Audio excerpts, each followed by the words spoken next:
பாண்டி வந்து பேசுனது கேட்டு இங்க சேரனுக்கோ அங்க நிலா பேசுனது மட்டுமே ஞாபகம் வர இங்க சோழனோ, அண்ணே என்னண்ணே நான் பாட்டுக்குன்னு பேசிக்கிட்டு இருக்கேன், நீ என்னமோ யோசிச்சுக்கிட்டு இருக்க என்ன? சந்தா வீட்டில் போய் நாம முதல்ல பொண்ணு கேட்டு உனக்கு முதல்ல கல்யாணத்தை முடிப்போம், அதுக்கப்புறமா இங்க வானதி வீட்டுக்கு போய் பொண்ணு கேட்போம். இவன் சொல்றது தான் சரி, நீ இருக்கும்போது எதுக்காக அதுக்குள்ள பாண்டிக்கு கல்யாணம் பண்ணணும் அப்படின்னு சொல்லிட்டு இங்க சோழன் சேரனை பார்த்து கேட்க, சேரனோ ஏதோ ஒரு மனக்குழப்பத்தோட நின்றுக்கிட்டு இருக்கிறத பார்த்ததும் இங்க நிலா இருந்துகிட்டு, என்னன்னு யோசிக்க ஆரம்பிச்சிட்டிங்களா?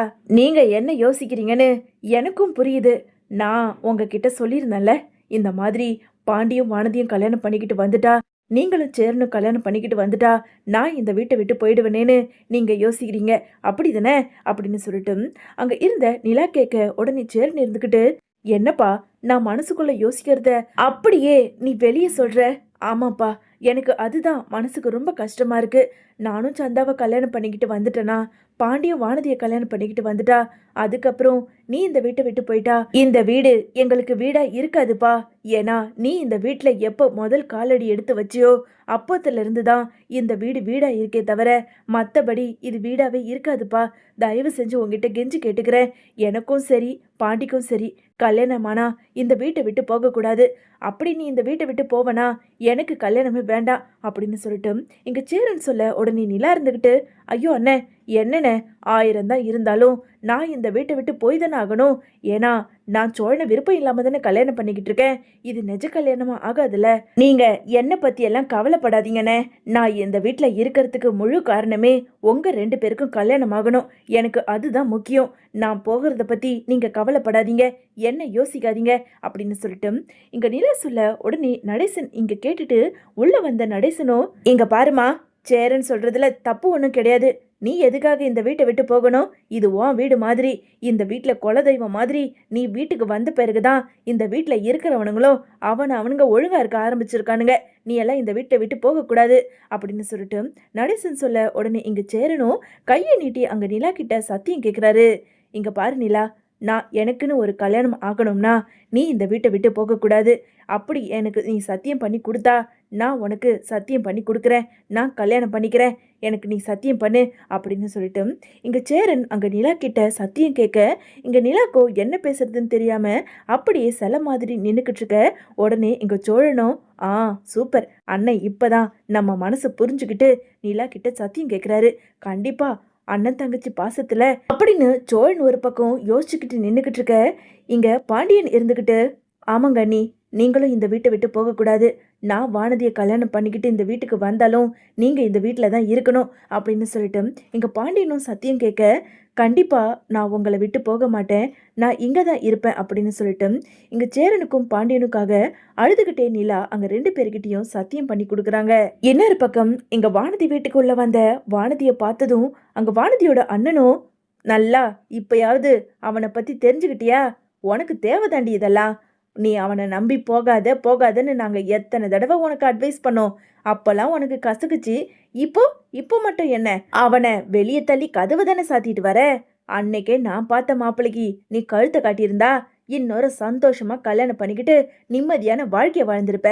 எங்கேயோ போய் அந்த மெக்கானிக் பையனை காதலிக்கிறேன்னு சொல்லிட்டு அவன் உன்னை நல்ல டைம் பாஸுக்கு காதலிச்சுட்டு காய்ட்டி விட்டுட்டு போயிட்டான். இப்போ வரேன் அப்போ வரேன் அண்ணனுக்கு கல்யாணம் ஆகணும்னு, இதையும் நீ நம்பிக்கிட்டு இருக்க பாரு. உன்னை என் தங்கச்சின்னு சொல்லிக்கிறதுக்கு எனக்கு தான் வெக்கமா இருக்கு அப்படின்னு சொல்லிட்டு அங்க வசந்த் பேச உடனே காமாட்சி இருந்துக்கிட்டு, டேய் நீ வேற அமைதியாருடா, ஏய் அவன் சொல்றதுலயும் தப்பு கிடையாது. அப்படி அவன் அண்ணனுக்கு தான் கல்யாணம் பண்ணிட்டு நான் கல்யாணம் பண்ணிக்கணும்னு சொல்லிட்டு இங்க எல்லார் முன்னாடியும் வந்து பேசிட்டு போயிருந்தா நான் அவனை நம்பியிருப்பேன்.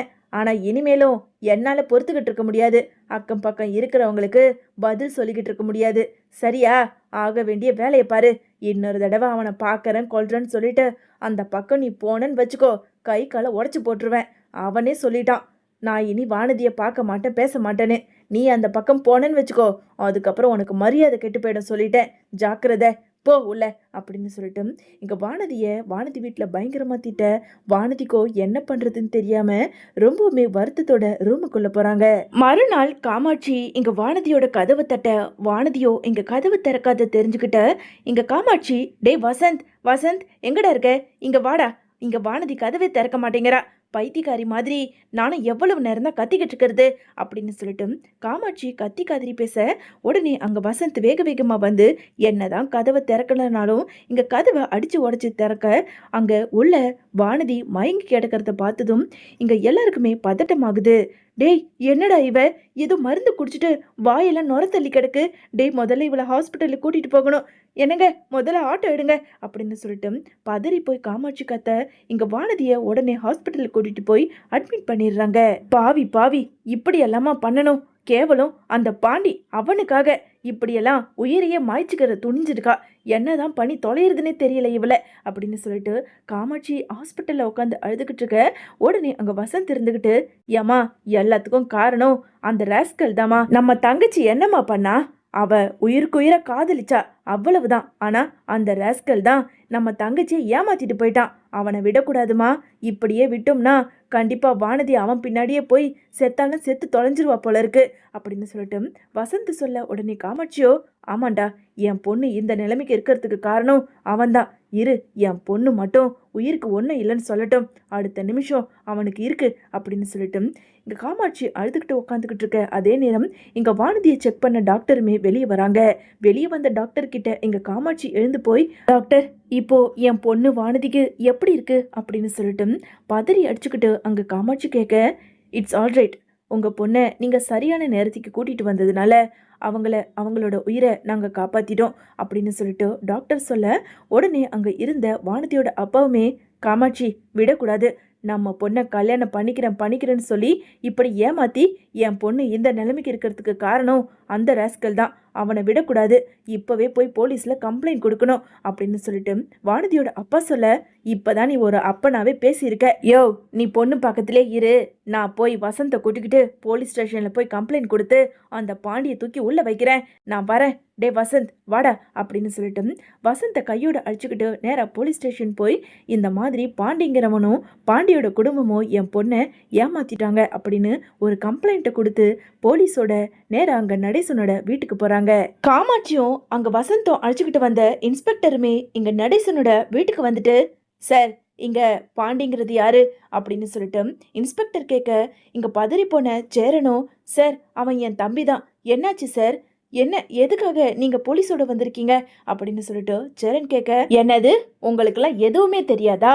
நேத்து எவ்வளவு நேரம் என் பொண்ணு ஆசையா அலங்காரம் பண்ணி பொண்ணு பார்க்க வருவீங்கன்னு காத்துக்கிட்டு இருந்தா உன் தம்பிக்காரன் என்னமோ கூலா வந்து இந்த மாதிரி என் அண்ணனுக்கு கல்யாணம் ஆனாதான் உங்க பொண்ணை நான் கல்யாணம் பண்ணிக்க முடியும்னு சொல்லிட்டு போனான். ஆனா என் பொண்ணு மன உளைச்சலுக்கு ஆளாகி அவ தற்கொலை செஞ்சுக்கிட்டு இப்போ ஹாஸ்பிட்டல்ல உயிருக்கு போராடிக்கிட்டு இருக்கா.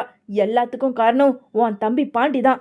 எங்க மறைஞ்சிருக்கான் சார்? அவன் உள்ளதான் சார் இருப்பான், அவனை முதல்ல அரெஸ்ட் பண்ணுங்க சார் அப்படின்னு சொல்லிட்டு இங்க காமாட்சி பேச இதை கேட்டுக்கிட்ட அங்க இருந்த நிலாவோ ரொம்ப பதறி போய் அங்க பாண்டிக்கு எப்படியாவது விஷயத்த சொல்லணும் அப்படின்னு சொல்லிட்டு வேக வேகமா கொல்லப்புறம் போய் இங்க பாண்டிக்கு ஃபோன் பண்றாங்க நிலா. இன்னொரு பக்கம் இங்க சேரனும் ஐயோ என்ன சொல்றீங்க, இப்போ வானதிக்கு எதுவும் இல்லையே, ஏன் இருக்காளா செத்து போயிட்டாளான்னு கேட்டுக்கிட்டு இருக்கியா? இங்க பாரு உன் தம்பியை ஒழுங்கு மரியாதையா வெளியே கூப்பிடு அப்படின்னு காமாட்சி சொல்ல உடனே அங்க சோழன் இருந்துகிட்டு இங்க பாருங்க இங்க வந்து கத்திக்கிட்டு இருக்காதீங்க, என் தம்பி இங்க ஒன்றும் இல்லை, அவன் வேலைக்கு போயிருக்கான் அப்படின்னு சொல்லிட்டு இங்க சோழன் சொல்ல சார் இவன் போய் சொல்றான் சார், முதல்ல இந்த வீட்டுக்குள்ள போய் தேடுங்க அப்படின்னு சொல்லிட்டு அங்க வசந்த் சொல்ல இங்க இன்ஸ்பெக்டருமே அங்க கான்ஸ்டபிளை வீட்டுக்குள்ள போய் பாண்டி இருக்காரான்னு பாருங்க அப்படின்னு சொல்லிட்டு இன்ஸ்பெக்டர் சொன்னதும் கான்ஸ்டபிளோ அந்த வீடு ஃபுல்லாவே தேட ஆரம்பிக்கிறாங்க. இன்னொரு பக்கம் கொல்லப்பக்கம் போன நிலாவோ அங்க பாண்டிக்கு ஃபோன் பண்ண சொல்லுங்க அண்ணி அப்படின்னு சொல்லிட்டு பாண்டி கேட்க பாண்டி அங்க வானதி சூசைட் அட்டன் பண்ணிட்டு ஹாஸ்பிட்டலில் அட்மிட் பண்ணியிருக்கிறதா அவங்க அம்மாவும் அவங்களோட அண்ணனும் இங்கே போலீஸோடு வந்திருக்காங்க. நீ போய் அங்கே வானதிக்கு என்னாச்சுன்னு ஹாஸ்பிட்டலில் பாரு, நாங்கள் இங்கே பிரச்சனையை முடிக்கிறோம் அப்படின்னு சொல்லிட்டு நிலா சொல்ல இதை கேட்ட பாண்டியனுக்கோ என்ன பண்ணுறது ஏது பண்ணுறதுன்னு தெரியாமல் இந்த வானதி எதுக்காக இப்படி முட்டாள் மாதிரி பண்ணுறா அப்படின்னு சொல்லிட்டு அங்கே வானதியை தேடி ஹாஸ்பிட்டலுக்கு போகிறாரு பாண்டி.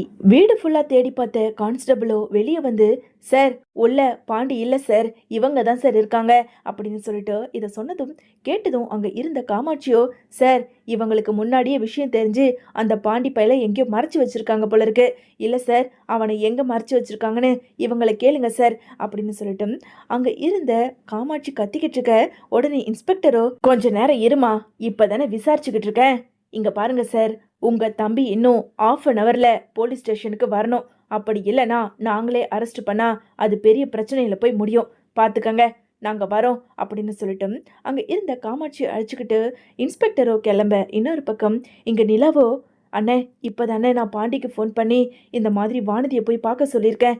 வாங்கண்ணே நாம முதல்ல ஹாஸ்பிட்டலுக்கு போவோம் அப்படின்னு சொல்லிட்டு இங்க நிலா சேரன் கிட்ட சொல்ல, சேரன் சோழன் நிலான்னு எல்லாருமே கிளம்பி நேரா ஹாஸ்பிட்டலுக்கு போக, இன்னொரு பக்கம் இங்க பாண்டியோ வானதியை தேடி வந்ததும் வானதியோட அப்பா அங்க ஹாஸ்பிட்டல் வாசல்லே உட்காந்துக்கிட்டு பாண்டி வர்றதை பார்த்ததும், ஏண்டா என் பொண்ணை ஏமாத்தி இப்படி தற்கொலை செஞ்சுக்கிற அளவுக்கு பண்ணதும் இல்லாம இப்போ என் பொண்ணை பார்க்கணும்னு வேற நீ வந்து நிற்கிறியா, போடா வெளியே அப்படின்னு சொல்லிட்டு அங்க இருந்த வானதியோட அப்பா பாண்டிய ஓங்கி ஒரு அறை கொடுத்து வெளியே துரத்தி விட, உடனே பாண்டியனோ, சார் எதுவா இருந்தாலும் நான் வானதியை பார்த்துட்டு வந்து உங்ககிட்ட பேசுறேன் சார், ஒரே ஒரு தடவை வானதியை பார்க்க விடுங்க அப்படின்னு சொல்லிட்டு வானதியோட அப்பாவை தள்ளி விட்டுட்டு இங்க பாண்டி வேக வேகமா வானதியை பார்க்கறதுக்காக ரூமுக்குள்ள போறாரு. வானதி, வானதி, என்ன வானதி இப்படி முட்டாள் மாதிரி பண்ணிட்டு எதுக்காக இப்படி பண்ற? இதெல்லாம் நடக்கக்கூடாதுன்னு தானே உன்கிட்ட நான் தெளிவா பேசிட்டு வந்தேன். எதுக்கு தான் இப்படி பைத்தியக்காரி மாதிரி பண்ற அப்படின்னு சொல்லிட்டு பாண்டி அங்க வானதியோட கையை பிடிச்சிக்கிட்டு பேச, இங்க வானதியோ அப்படியே கண் கலங்கின மாதிரி படுத்துக்கிட்டு இருக்காங்க. கொஞ்ச நேரத்துல இங்க நிலா, சோழன், சேரன்னு எல்லாருமே ஹாஸ்பிட்டலுக்கு வர, கூடவே அங்க காமாட்சியும் வசந்தும் ஹாஸ்பிட்டலுக்கு வர, இங்க குடும்பமே அங்க வானதியை பார்க்க வந்திருக்கிறது தெரிஞ்சுக்கிட்ட காமாட்சி வேக வேகமா வந்து அங்க உக்காந்துகிட்டு இருந்த பாண்டியோட சட்டையை பிடிச்சு, ஏண்டா என் பொண்ணு செத்துட்டாளா உயிரோட இருக்காளான்னு பார்க்க வந்திருக்கியா? போலீஸோட தான் உங்க வீட்டுக்கு வந்தேன். நானா நீ விஷயத்தை தெரிஞ்சுக்கிட்டு எங்கேயோ தப்பிச்சு போயிட்டேன்னு நினைச்சேன். ஆனா கடைசியில என் பொண்ணை தான் பார்க்க வந்திருக்கியா?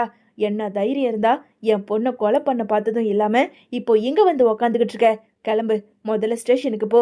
டே வசந்த், முதல்ல போலீஸுக்கு ஃபோன் பண்றா, இவனை பிடிச்சி உள்ள கூட்டுடா அப்படின்னு சொல்லிட்டு எங்க காமாட்சி அப்படியே ரொம்ப கோபத்தோட பாண்டியோட சட்டையை பிடிச்சி அங்க வசந்த் கிட்ட சொல்ல, வசந்துமே சரிம்மா இதோ இன்ஸ்பெக்டருக்கு ஃபோன் பண்றேன் அப்படின்னு சொல்லிட்டு வசந்த் இன்ஸ்பெக்டருக்கு ஃபோன் பண்ண, போலீஸோட இங்க இன்ஸ்பெக்டருமே ஹாஸ்பிட்டலுக்கு வந்துடுறாங்க. இன்னொரு பக்கம் இது எல்லாத்தையும் தெரிஞ்சுக்கிட்ட வானதியோ உடனே அங்க இன்ஸ்பெக்டரை கூப்பிட்டு, சார் இல்லை சார், என்னோட தற்கொலைக்கு பாண்டி காரணம் இல்லை, எல்லாமே நானா எடுத்த முடிவு, தயவு செஞ்சு பாண்டியை எதுவும் பண்ணிடாதீங்க அப்படின்னு வானதி சொல்ல, உடனே காமாட்சி இருந்துக்கிட்டு, ஏண்டி பாவி, இப்படியெல்லாம் நடந்ததுக்கு காரணமே இவன் தான். ஆனா இவனையே போலீஸ்ல மாட்டி விடக்கூடாதுன்னு என்னென்ன டிராமா நடத்துற நீ?